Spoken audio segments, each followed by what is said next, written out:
नमस्कार, जय हिंद साथियों। देखिए फिर से स्वागत करता हूँ आप ही के अपने चैनल पर। देखिए हमारा जो आज टॉपिक हम लोग यहाँ पर देखेंगे वो बहुत इंपॉर्टेंट टॉपिक, क्योंकि किसी भी एग्जाम को अगर आप कवर करते हैं ना तो इससे 2-3 क्वेश्चन पूछने को मिलेगा ही मिलेगा। और अब हम नए सेक्शंस की तरफ भी एक तरफ घूमने की टॉपिक बाय हम लोग चलने की कोशिश करेंगे। और आज का टॉपिक हम लोग ज्योग्राफी से लेकर चले हैं। आपको तमाम वीडियो अब यहाँ पर इंटरेस्टिंग लगेंगे और तमाम चीज कवर होते दिखेंगे। तो ज्योग्राफी का पार्ट हम लोग लाए जो सबसे इंपॉर्टेंट पार्ट रखता है। देखिए भारत में बांध यानी डैम के बारे में आज हम लोग चर्चा करेंगे।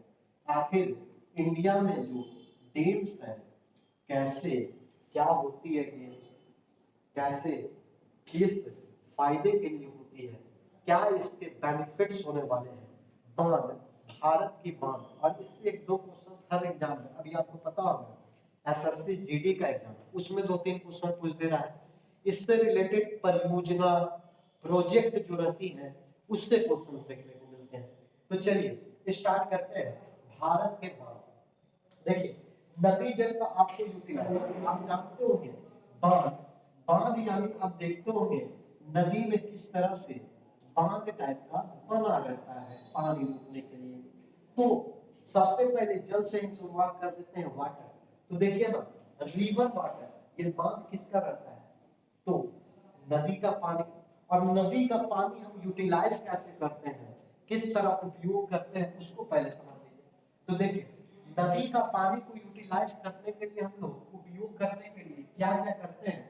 तो हम भैया करते हैं, आप बोलिएगा सिंचाई, इरिगेशन करते हैं। बिल्कुल सही बात है सर। फिर आप बोलिएगा इससे बहुत कोई फिशिंग भी करता है, मछली पालन का भी काम करता है। इस वाटर से मछली पालन का भी प्रयोग किया जाता है। साथ ही साथ सबसे इंपॉर्टेंट जो बात है, जल विद्युत। जी हाँ, जल विद्युत उत्पादन हम लोग करते हैं, यानी हाइड्रो इलेक्ट्रिसिटी का प्रोडक्शन इसके द्वारा, नदी के पानी के द्वारा किया जाता है। और इस चीज के लिए, ये तीनों चीज के लिए इरिगेशन अगर आपको करना है ना, मछली पालन करना है या हाइड्रो इलेक्ट्रिसिटी पावर जनरेट करना है या प्रोडक्शन करना है, तो उसके लिए आपको क्या करना पड़ेगा? तो पानी का भंडारण करना पड़ेगा, पानी को स्टोरेज करना पड़ेगा। अब बोलेगा ऐसा ऐसा करते हैं ना, बाल्टिया में पानी एकदम जमा कर करके रखते हैं, बस ये तीनों चीज कर लेंगे, तो नहीं। हर एक सेक्टर में, हर जगह पर पानी बाल्टी में, ऐसे तो एक्सपेरिमेंट साइंस में आप देखते होंगे कि बाल्टियों में पानी जमा करके किस तरह से इलेक्ट्रिसिटी उत्पादन होता है। लेकिन जल तो जीवन है। उसी तरह अगर हम इसका अच्छी तरह से उपयोग करें और भंडारण करें, तो ये तीन चीज में हमारे काम देते हैं। तो इनके उपयोग के लिए आपको क्या किया जाता है? तो इनके उपयोग के लिए इनका बनाया क्या जाता है? दो चीज बनाए जाते हैं। एक आप देखते होंगे बैराज, जी हाँ, B A double R A G, barrage बनाया जाता है। और एक निर्माण किया जाता है हमारे प्यारे से बांध का। ये किस लिए किया जाता है? तो ये वाटर को स्टोरेज करने के लिए, वाटर को रोकने के लिए, वाटर को भंडारण के लिए ये दोनों चीज किया जाता है। आप बोलिएगा अब सर बैराज क्या होता है? तो बैराज आप देखिए ना सर, आप देखते होंगे जब डेमो में जाते होंगे तो एक गेट लगी रहती होगी डेमो में, और वाटर लेवल का इस तरह से डेम अगर दिखाई आपको देता होगा तो एक बड़े बड़े गेट यहाँ पर दिखाई देते होंगे। ये क्या रहते हैं? बैराज। ये वाटर लेवल अगर जैसे बढ़ता है तो खोलने का भी काम करते हैं या रोक कर रखते हैं, मतलब वाटर को संरक्षण कर एक जगह भंडारण कर इस एरिया पर रखने का काम क्या करता है? बैराज करता है। और इसी से फिर आपका क्या, इस छोटी सी इकाई से, इस बैराज के एरिया से आपका नहर का निर्माण कर दिया जाता है। और इस नहर के निर्माण से अलग अलग सेक्टरों में आप देखते होंगे पानी जब जाती है, जल जाती है, तो उससे क्या होता है ना सर? तो उससे क्या होता है? खेती बाड़ी में मदद होती है। इसीलिए बैराज भी अपने आप में इम्पोर्टेंट है। कहां पर? देखिए इसके लिए, किस लिए हम यूज करते हैं? यूजेज की अगर बात करें तो कंस्ट्रक्शन ऑफ कैनाल, नहर के निर्माण के लिए बैराज का उपयोग करना अति आवश्यक हो जाता है। दूसरा, नदी का बहाव कम करने के लिए, नदी का बहाव बहुत तेजी से बढ़ रहा है, हमने बताया ना, तो एक यहाँ तक ऐसे गेट लगा दीजिए ना सर, ऐसे पानी को रोक दीजिए ना सर, बहुत ही कम बहाव से, और छोटा सा यहाँ पर खुला रहता है कि हल्के हल्के हल्के हल्के वाटर लेवल फिर जल इधर की तरफ बढ़े, इसीलिए तो बैराज आपका लगाया जाता है। डैम की बात करें, आखिर डैम क्या है? देखिए दो अंतर हमेशा आपको समझ कर रखना है। अगर इस चैप्टर को अगर आप पढ़े हो तो अच्छी तरीके से आपको बैराज और डैम बहुत कोई सेम समझ लेता है, लेकिन दोनों अलग अलग चीजें हैं। बांध अलग चीजें होती है, बैराज अलग चीज होती है, तो ये इंपॉर्टेंट रखता है ये दोनों के बीच डिफरेंस।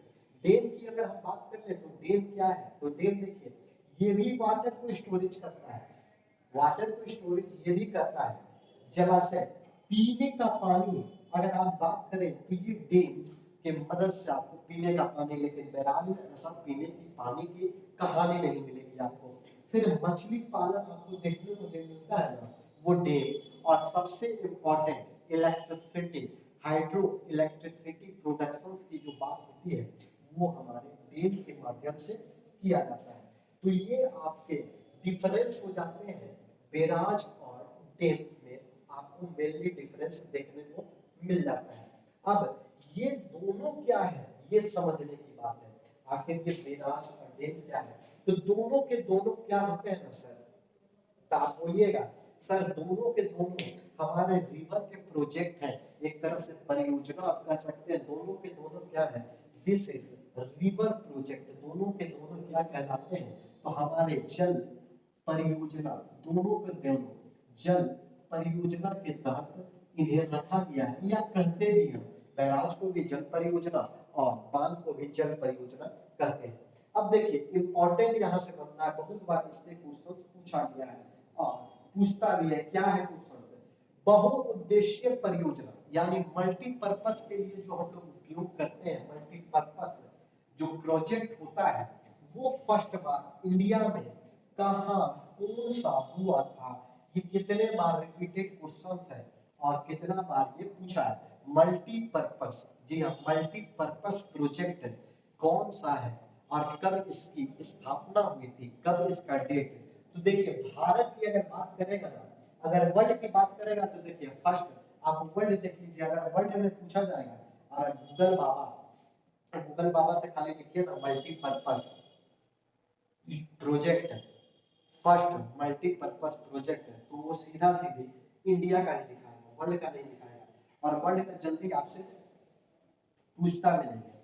तो वर्ल्ड का ऐसे आप जानकारी के लिए याद रखिए, वर्ल्ड के लिए आप यूएसए में देखिएगा और एक परियोजना चली थी टेंसी घाटी परियोजना, जी हाँ टेंसी घाटी परियोजना, इसको हम लोग क्या बोलते हैं? तो इसी को हम लोग वर्ल्ड का फर्स्ट मल्टीपर्पस प्रोजेक्ट, बहुउद्देशीय परियोजना कहा जाता है। दूसरा अगर भारत की हम बात करें, ये आपके लिए इंपॉर्टेंट बनता है, ये एकदम लिख लीजिए, हमेशा एग्जाम में पूछेगा आपसे। इंडिया की बात करें तो 1948, ये लगभग 7 जुलाई या जून का वक्त था, डेट तो एग्जैक्ट नहीं पता, लेकिन 1948 में ये परियोजना स्टार्ट की गई थी। कौन सी?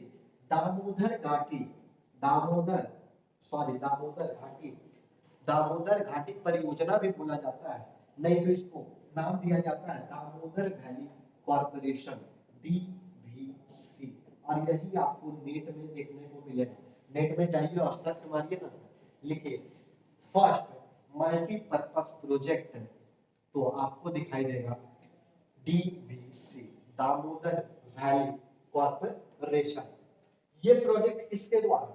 ये भी इंपॉर्टेंट, तो ये प्रोजेक्ट JL नेहरू, हमारे जवाहरलाल नेहरू द्वारा ये प्रोजेक्ट पर काम किया गया था, और इस प्रोजेक्ट को ही बोला गया था आधुनिक भारत की मंदिर। और यहाँ पर सबसे ज्यादा आपको क्या दिखाई देता है? हाइड्रो इलेक्ट्रिसिटी का जो प्रोडक्शन है सबसे ज्यादा यहाँ आपको देखने को मिलेगा, यानी आधुनिक भारत का, इसीलिए इसे बोला गया था कि ये आधुनिक भारत का यानी मॉडर्न इंडिया का मंदिर बनकर तैयार है, टेंपल बनेगा। इसके बाद हम लोग देखिए एक एक कड़ी स्टार्ट करेंगे, और अब हम लोग बांध की तरफ आएंगे, एक एक बांध को जानेंगे जो हमारे एग्जाम में इंपॉर्टेंस रखते हैं और उसको हम लोग जानेंगे। तो देखिए एक बांध यहाँ पर हम लोग देख लेते हैं इस कड़ी में, और फिर नेक्स्ट हम लोग देखेंगे नेक्स्ट क्लास की तरफ। लेकिन फिलहाल एक बात यहाँ पर देख लीजिए, जो सबसे इंपॉर्टेंट बात रखता है वो है टेहरी बांध। जी हाँ, टेहरी बांध। और टेहरी बांध से हम लोग स्टार्ट करेंगे अपने नेक्स्ट क्लासेस में, और यहाँ से हम लोग देखना स्टार्ट करेंगे अब बांध, टेहरी बांध, फिर हीराकुंड बांध, और जानेंगे कि इसकी ऊंचाई कितनी है, इसकी चौड़ाई कितनी है, ये किस लिए इंपॉर्टेंस रखता है, क्या इसके यूजेज है, और यहाँ पर कब का ये प्लान था, किसका प्लान था, और कितने हाइड्रो इलेक्ट्रिसिटी प्रोडक्शन होते हैं। मेगावाट बोलते हैं ना कि इससे इतना जनरेट होता है मेगावाट। तो ये तमाम बातें नेक्स्ट वीडियो में देखेंगे। फिलहाल इस वीडियो में हम लोग इतना ही देखते हैं। इस वीडियो में हम लोगों ने क्या देखा, तो फिर से एक बार आप रिवाइज देख लीजिए। इसमें हम लोगों ने मेनली देखा कि डैम्स क्या होते हैं, बांध क्या होते हैं, और बैराज क्या होते हैं, ये दोनों का यूजेज क्या है, ये हम लोगों ने कवर किया है। और साथ ही साथ एक चीज और हम लोगों ने कवर किया कि भारत के डैम की स्टार्टिंग जवाहरलाल नेहरू ने जो ये स्टार्टिंग किया था मल्टीपर्पस प्रोजेक्ट यानी परियोजना की तरफ हम लोग बढ़े। और परियोजना की शुरुआत कब हुई, किसके द्वारा हुई, और कब शुरुआत की गई। मिलेंगे फिर इसी को आगे बढ़ाने वाले नेक्स्ट पार्ट में। तब तक के लिए इसको इतना ही रखते हैं। तब तक के लिए जय हिंद।